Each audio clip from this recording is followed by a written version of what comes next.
Assalamualaikum. Hello everyone. This is me Afsana Hussein name from your favorite page DM Dreams.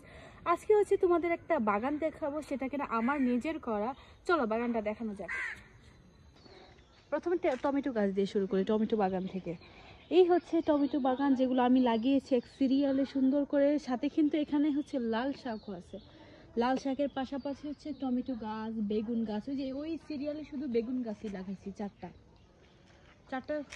হ্যাঁ দেখছো, এগুলো হলো বেগুন গাছ, তার মধ্যে আছে এগুলো লাল শাক। সুন্দর করে সিরিয়াল ভাবে লাগাইছি যাতে সুন্দর লাগে, জিনিসটা হইতেও যেন ভাল লাগে, টমেটোটা হইতেও সুন্দর লাগে। তারপর এখানে হচ্ছে এখানেও কিছু টমেটো গাছ, এদিকে আসো। তারপর এখানে হচ্ছে মূলা শাক গাছ, এটা শুধু শাক খাওয়ার জন্য আর কি করছি। এখানে হচ্ছে মূলা হবে না, এটা শুধু শাকের জন্য, এখানে শাকই হবে, মূলা হবে না। তো আমরা মাঝে সাঝে নিয়ে খাইছি এখান থেকে, এখান থেকে নিয়ে খাইছি, একটু শেষ আর একটু খাওয়া করলেই হবে। আর এগুলো অনেক মজা গাইস, অনেক মজা। তারপর এখানে কিছু লাগাইছি, এই যে এখানে কিছু লাগাইছি, এখানে ছোট ছোট হইতেছে, বড় হবে ইনশাল্লাহ। আর ওই যে মূলা গাছ আর একটা, ওইটা হচ্ছে মূলা হইছে মাশাল্লাহ। এখানে দুইটা গাছ মূলা মাশাল্লাহ হইছে। আর এখানে আসো, এখানে আমি হচ্ছে লাল শাক লাগাইছি।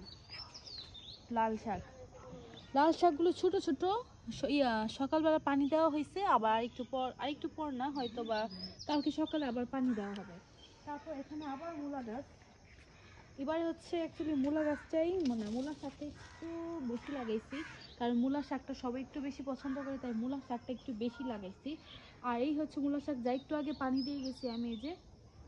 তারপর কি দেখাবো, তারপর এখানে আসো, দেখো কত সুন্দর লাউ গাছ লাগাইছি।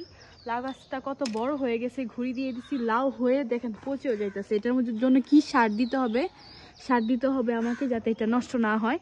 তারপর পাতাগুলো একটু কেমন হয়ে গেছে, সেটার জন্য আমার হচ্ছে কিছু মেডিসিন দিতে হবে, ওইদিকে যাও, স্প্রে করতে হবে।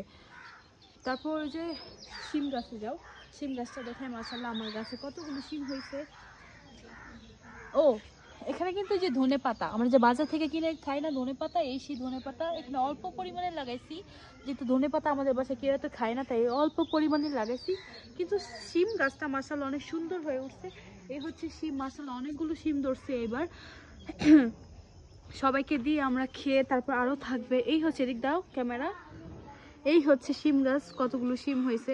আমি একটু হাতে ধরে দেখাই, এই যে শিম, এটা হচ্ছে সাইজে আরেকটু বড় হবে। যে এখানে এখনো বড় হয় নাই, যে এটা দেখা যাচ্ছে ফুলটা এখনো আগার মধ্যে লেগেছে, তার মানে হচ্ছে এটা হয় নাই পুরোপুরি, আরো ভালোভাবে সুন্দরভাবে বড় হবে, দেন হচ্ছে আমরা এটা পারবো পেরে, তারপর এটা রেসিপিও তোমাদের সাথে শেয়ার করব।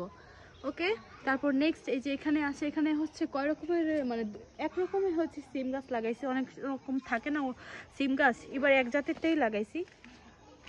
আরেকটা জিনিস দেখা, এদিকে আসো, এই যে এটা হলো পেঁয়াজের কলি, এটা পেঁয়াজ লাগাই দিছি, সুন্দর করে কলি উঠছে। এটা হচ্ছে ভাজি করে খেতে অনেক বেশি মজা, আবার তরকারিতে কেউ হালকা পরিমাণে দেয়, যার যার ইচ্ছা যে যেভাবে খাইতে পারে। এই ছিল আমার ছোট্ট একটা বাগান, যেখানে কিনা অনেক কিছু আমি লাগাইছি গাইস। এটা আমি লাগাই নাই গাইস, সত্যি কথা, এটা আমার না, আমি বইলা লাভ না, এটা কার না কার আমি জানি না। সুন্দর একটা ভিডিও করছি, আমি জানি না ভাই। চল তাড়াতাড়ি যাই।